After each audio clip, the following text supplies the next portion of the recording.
For maxima and minima, I will discuss which are important concepts in differential calculus and widely used in real-life optimization problems.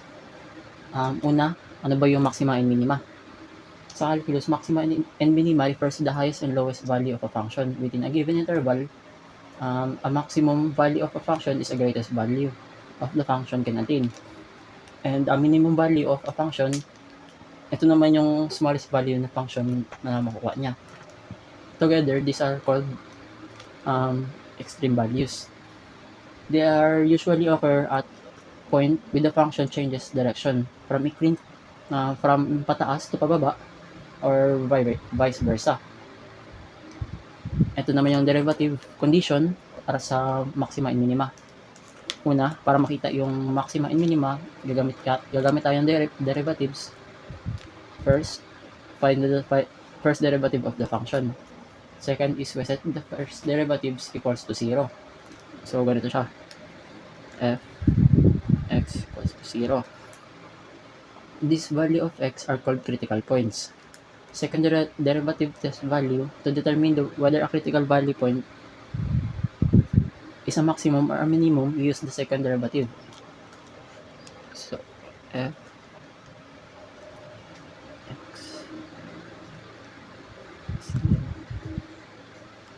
minimum and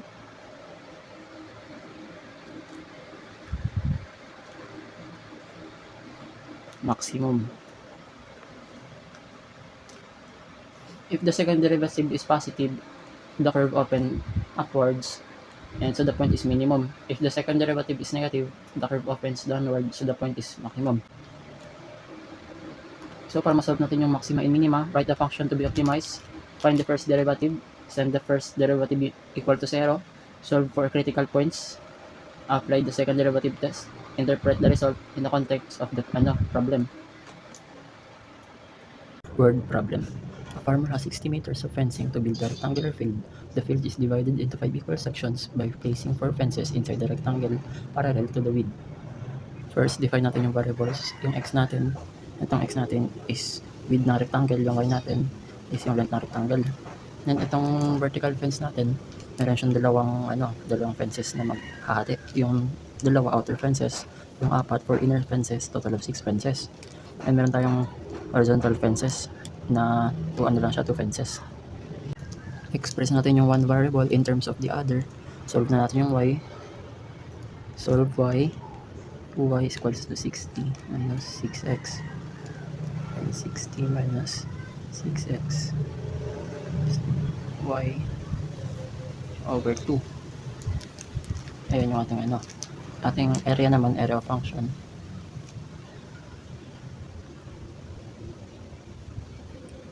Area of function naman natin is a is equals to xy. Substitute natin yung y. So maging ax equals to x 60 6x over 2 a of x is equals to 30x minus 2 3x squared. Derive natin a of x is equals to 30 minus 6x and 30 minus 6x is equals to 0 is equals to 5. Ayun na, yung siset natin yung equal to 0. Ito na yun siya. Second derivative natin, a of x minus 6. Since ito yung this is less than 0, the area is maximum. And hanapin natin yung length. Substitute natin.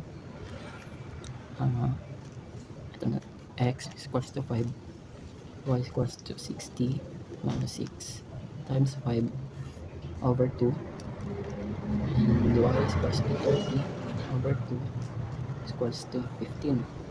So yung final answer natin is width natin is 5, length is 15. Ito yung